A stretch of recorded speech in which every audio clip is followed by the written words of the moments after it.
Bismillahirrahmanirrahim. Assalamualaikum warahmatullahi wabarakatuh. Hai teman-teman semua, kami mahasiswa jurusan Matematika Universitas Andalas. Video ini dibuat untuk menyelesaikan salah satu tugas kelompok di mata kuliah pemodalan matematika dengan dosen pengampu Dr. Mahdi Fansyafwan. Kami dari kelompok 4 yang beranggotakan 5 orang, yaitu Alia Gus, Cindy Sintiasari, Habibatus Salmi, Lutfi Hadian Fajri, dan Muhammad Zukri. Kami dari kelompok 4 akan membahas tentang memperkirakan kurva pembelajaran di manufaktur dengan integral. Prinsip ekonomi secara ringkas adalah mencari keuntungan sebesar-besarnya dengan modal sekecil-kecilnya. Kalau mau lebih terperinci, silahkan tanya pakar ekonomi ya. Untuk mencapai modal sekecil-kecilnya ini tentu perlu perhitungan yang teliti. Apabila dikaitkan dengan ranah industri, berbagai teknik perhitungan biaya akan dipakai untuk memberi penawaran terbaik supaya dapat menang tender. Jangan sampai terberi penawaran terlalu tinggi sehingga tidak menarik mitra. Jangan pula sampai terlampau rendah. Perusahaan kita pula yang kekurangan biaya, tentu jadi bencana bagi perusahaan. Sekarang coba kita bayangkan suatu industri akan memproduksi suatu barang dalam jumlah besar. Perhitungan biaya akan memperhatikan berbagai faktor produksi seperti biaya bahan baku dan kemampuan alat produksi. Setelah dikira-kira, dihitung-hitung, maka akan didapatlah biaya untuk produksi pertama. Selama proses produksi, para buruh akan belajar pengalaman baru dan mendapat tahu sela-sela yang dapat melancarkan kerja sehingga produksi akan jadi lebih efektif dan efisien. Dengan kata lain, produksi akan semakin lebih baik, cepat, dan hemat seiring berjalannya waktu. Apabila kita plot antara biaya dan jumlah produksi, akan kita dapat kurva yang disebut kurva pembelajaran. Untuk mendapatkan harga produksi terbaik dengan bantuan konsep kurva pembelajaran ini, ada beberapa pertanyaan yang perlu kita jawab. Bagaimana mencari biaya produksi tiap-tiap suatu barang kalau memang barang tersebut makin lama makin murah? Bagaimana pula dengan total keseluruhan produksi? Bagaimana pula penggunaan praktikalnya? Mari kita coba selidiki. Gagasannya sederhana. Tiap kali produksi bertambah 2 kali lipat. Biaya produksi akan turun dengan perbandingan yang tetap. Orang matematika suka meringkas cerita tadi dalam bentuk rumus.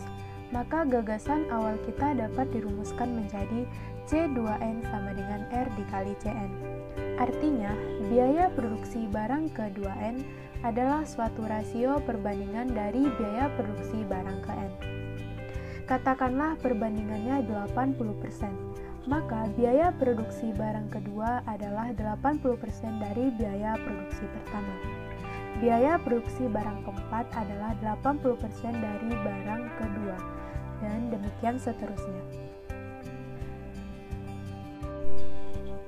Setelah melalui serangkaian manipulasi aljabar, didapatlah rumus umum biaya produksi barang ke N, yaitu Cn sama dengan C1 dikali N pangkat 2 log R. Baik, dengan ini kita sudah dapat mengetahui berapa biaya yang keluar saat memproduksi barang ketiga, ke-27, atau ke-1945. Bila Anda tertarik dengan perhitungan kalkulus, mari ikut kami menjawab pertanyaan berikutnya, yaitu cara mencari biaya keseluruhan produksi dengan integral. Kalau tidak, ya silahkan loncat ke bagian berikutnya ya. Siapkan kertas dan pena Anda, karena kita sekarang agak teknikal. Misalkanlah kita mau memproduksi N buah barang, maka untuk mengetahui biaya keseluruhan produksi, ya kita jumlahkan saja biaya produksi barang ke-1, ke-2, ke-3, dan seterusnya sampai barang ke N. Namun memang sengsara jadinya kalau kita akan menjumlahkan satu persatu biaya produksi ini. Dengan komputer pun akan banyak memakan memori untuk penjumlahan sebesar itu. Maka baik juga kita memutar otak dan memanfaatkan pelajaran integral. akan kita integralkan fungsi Cn yang sudah kita dapat sebelumnya. Tapi dia itu fungsi yang inputnya bilangan bulat. Kan tidak pula kita katakan biaya produksi barang ke 1,5 atau barang ke 3,14 kan? Penyelesaiannya kita dekati dulu dia dengan integral, kemudian kita tambah kelebihannya. Antara trik yang berguna adalah mengetahui kalau fungsi Cn kita ini fungsi monoton turun. Iyalah, fungsi eksponen dengan pangkat negatif itu menurun ya.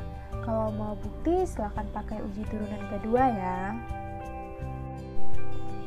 Pertama, kita dekati dulu dia dengan integral, yaitu integral Cx dx dari 1 sampai n sama dengan integral C1 dikali x pangkat 2 log R dx dari 1 sampai n sama dengan C1 dikali integral x pangkat 2 log R dx dari 1 sampai n sama dengan C1 dikali x pangkat 1 ditambah 2 log R per 1 ditambah 2 log R dari 1 sampai n. Kemudian kita tambah mana yang kurangnya. Anggap saja daerah yang di atas kurva itu segitiga. Maka dapatlah kita luas daerah yang berwarna merah itu, yaitu C1 sama dengan Cn per 2. Menarik untuk kita perhatikan, sekarang kita berjalan terbalik dari apa yang pernah kita pelajari dalam kuliah metode numerik. Jadi apa gunanya mengetahui fakta sebanyak ini? Mari kita perhatikan. Misal ada suatu pabrik akan memproduksi 300 barang. Setelah dihitung oleh engineer dan orang keuangan dengan memperhatikan kondisi alat produksi, kesejahteraan pekerja, dan ketersediaan bahan baku, maka didapatlah biaya produksi barang itu, katakanlah contohnya 750.000. Kalau langsung saja kita hitung, tentu biaya total produksi jadinya 750.000 dikali 300 sama dengan 225 juta. Namun dengan memanfaatkan fakta pembelajaran itu dapat kita turunkan harganya loh. Nah, setelah melihat tuah pada yang menang dan mengambil contoh pada yang sudah, didapatlah rasionya 90% misalkan. Maka dengan rumus di atas kita dapat nilainya 750.000 dikali X pangkat 1 ditambah 2 log 0,90 per 1 ditambah 2 log 0,90 dari 1 sampai 300 ditambah 750.000 dikurang C300 per 2. Sehingga nilai hampirannya yaitu 110.828.272. Jadi lebih murah kan? Kalau dibawa ke penawaran tentu akan lebih menarik bagi mitra kerja. Dapatlah perusahaan itu menang tender. Sekian dari kelompok kami teman-teman. Jangan lupa like dan komen ya. Thank you for watching.